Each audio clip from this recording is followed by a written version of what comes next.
Welcome back to Tech Tech. I'm Adam Housley on the road this week in Northern California. We're talking about cyber gangs, and once again, the information coming in, and we've talked about this subject now for a couple of years, it only gets worse, it seems like, every time there's a new report. The most recent one says that there was an increase of 23% of attacks by cyber gangs last year. And joining us via Skype from Boston to talk about this is Paul Roberts.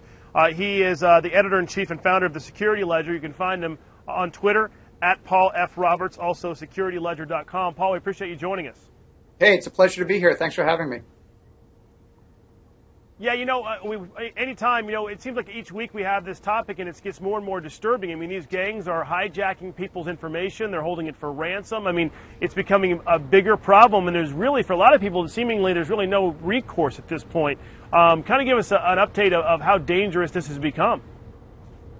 Well, I mean, it's very, very dangerous. And, I think for cyber criminals, the motivation is simple, which is, carrying out a real world crime like robbing a bank is dangerous and can get you shot. But carrying out an online heist, hijacking somebody's online banking session, is completely, you're not going to get shot, you're not going to get hurt, and you can do it from 3,000 miles away. So the motivation is pretty simple, but all of the reports, including the semantic report, show that, cybercrime is alive and well. While you might see changes or fluctuations in particular types or indicators of cybercrimes, the overall trend is that this is a growing problem.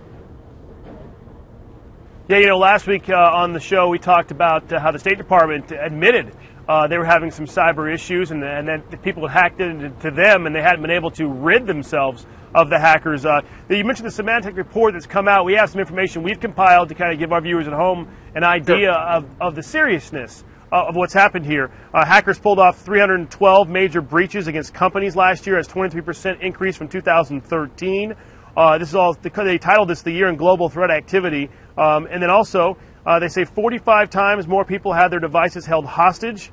And ransomware attacks grew by 113%. And we're talking about just criminal gangs here. These are the ones we know of, the massive ones. I mean, there's a lot of smaller ones that probably aren't even included in this report. That's very, very true. And I think even if you look in your local paper and read the police reports, you will see the result of this, which is people calling in even to your local PD and saying, I had my computer held ransom, or I'm being, extorted. So this is a real Main Street problem. You're right.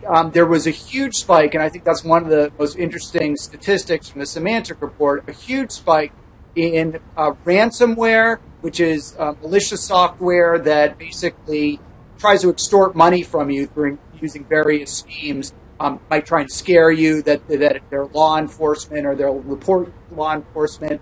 Or these days, a huge spike, like 4,000% increase in a particular type of ransomware called crypto malware, which basically encrypts or scrambles the contents of your hard drive and then asks you to pay them to get your data. Well, here's the issue that I think you kind of touched on it. You look in local newspapers and you see some of these reports, but we know from covering it here and also covering it on Fox News Channel that at a national level, we're way behind. So how is local law enforcement going to do anything? Really, you're kind of on your own. It's almost like the Wild West these days out here when it comes to cybersecurity. It really, really is. And I'll be honest with you, I just went to file my federal tax return and was not very happy to learn that somebody had already filed a tax return using my Social Security number. And so our return was rejected, and we're now, need to go down to the local police and fill out a crime report. But what then? I mean, the Attorney General in Massachusetts, where I live, will tell you there's not much we can really do about the crime itself. It's more of just kind of a bookkeeping matter. And you're right, there is very little recourse. Yeah, Paul, I mean, I think it really comes down to people are really going to have to be vigilant on their own because and having your own security and backing everything up, because the fact of the matter is there's really very little law enforcement can do unless you're a major bank or a major organization or a major, heck, like we said last week with the State Department. I mean, even they can't rid themselves of hackers. So this is obviously something that's going to continue to be concerning. And I guess really shortly, back to you, people at home are going to have to basically take care of this themselves. This is a public health crisis, so I would like to think that there would be some leadership, either from state or federal government, to help consumers protect themselves in other areas. But now you're right.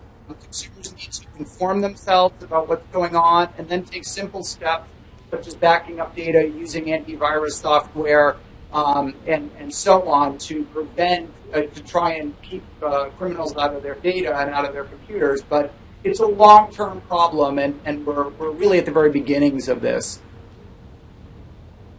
Paul Roberts, editor-in-chief and founder of the Security Ledger. You can find out them more at thesecurityledger.com, also on Twitter at Paul F. Roberts. We appreciate you joining us in Boston via Skype. We'll have you on again, and I guess this kind of reminds people at home, got to be vigilant on your own, how to protect yourself. Thanks, Paul. You really do. Hey, thanks for having me. I really appreciate it. All right. I'm Adam Housley. We're on the road this week in Northern California, and you're watching Tech Take.